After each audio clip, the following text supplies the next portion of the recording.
Yeah, this is gonna be fun. So already thousands of AI-enabled humanoid robots deployed in Ukraine. Yeah, that's not gonna end up like in some horror sci-fi movie that we remember from our childhood, right? No, not at all. No, it's gonna be okay. Everything is gonna be fine. Guys, welcome to the channel, The More Survivalist. If you want to learn about preparedness and survival without the fear and paranoia often associated to it, you have the channel. This is what I've been doing for a very long time. I take this very seriously and I share everything I do, all of the research, all of the experiences, everything that I share with you guys, not only through the channel, but also through my books, Surviving the Economic Collapse, Street Survival Skills, so whoop, over here, and Bugging Out and Relocating, the best way to get prepared for the things that happen in life, those that are inevitable, those that are likely to happen, and even those that are a bit less likely, emergencies, disasters, and so on. All of that covered in my books, in Amazon, of course.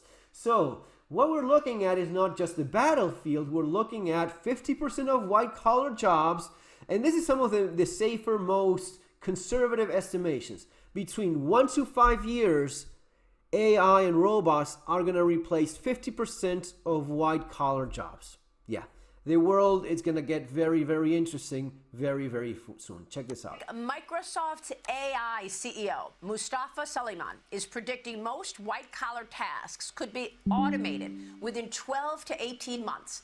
He says that the shift is already visible in software engineering, as AI has already transformed the work by driving the next generation of robotics across industry and across defense. Humanoid robots emerging as the future of warfare, the U.S. accelerating AI integration into combat operations. San Francisco-based Foundation Future... And it's not at all about these evil white men, the patriot. This is happening in China as well. These are Chinese military robots. They're not messing around. And this is UBTech, Unitree. No, these are UBTech. So these may be other robots. But it's so obvious what's going on. Yes, these are going to be in the battlefield. Replaces its own battery. Yeah, mass delivery. The robots are already there. This is from this is already something that has happened in Ukraine.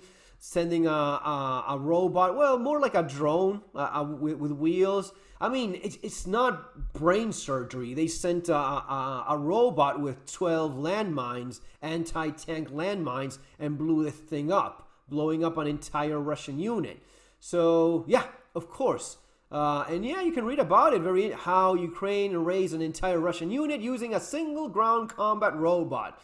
Yeah, just a little tank control remote little vehicle with a bunch of explosives. Yeah, no shit. Of course, it went 20 kilometers and traveled through rough terrain. And these guys were sheltering there. The Russians were sheltering here, and they just blew them up. And there's a video that shows exactly how this went down. Yeah, everyone celebrates, big old boom.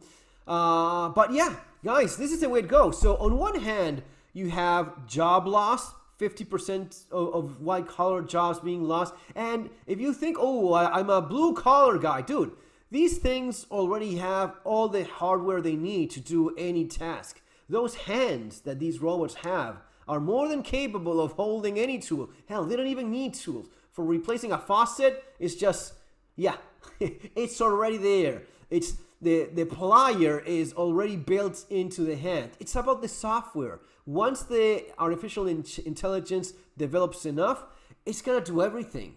It's gonna do everything, and very, very quickly after that, it's gonna do everything better than we do. That's just the way it's gonna be. Oh, but my years of... I was recently talking with an old electrician. Dude, not everyone that is old is good at what they do, right? There's people that are very good. There's folks that are very, very, smart and have great intelligence and very skilled. And then there's average people. The robot will be the best one. The robot, it's just, eventually it's going to be as stupid as trying to argue that a robot does math better than a human being. This is something that even in the Asimov novels, and one of the short stories was in the future about a machine doing calculations as fast as a human.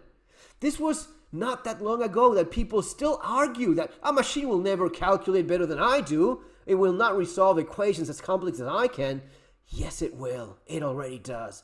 And arguing that this thing will not replace your old-timey skill when it comes to tightening bolts and nuts, dude, no. It's gonna do better. It's gonna do everything. Some of these things will happen quicker than others, but it's gonna happen. It's the same thing as arguing against the simple math of a $100 drone with a tiny ass $5 of explosive blowing up a guy, blowing up a soldier. There's no beating that. How long until they mass produce small drones that are fitted with AI that works in conjunction with some intelligence coordinating it in the battlefield? You're gonna blow up one by one. It's gonna be automated. It's gonna be, people are gonna explode all around you, right? It's gonna be like those World War II movies, right? When in Normandy, right? And some of these World War II movies that we see, but instead of bullets, it's gonna be small ass drones with explosive blowing people's heads up. This is stage 0. They're sending a tank with a bunch of landmines. Eventually, it's gonna be that. And there's going to be nothing you can do about it. You're going to be completely vulnerable to this technology. And of course, these things will also be there for the slightly more complex task of opening doors and close quarter combat and that sort of thing, buildings and whatnot. These things are going to be clearing buildings. And good luck. Good luck going into a gunfight with a fucking robot. That's going to be rich. Guys, see you on the next video. Take care.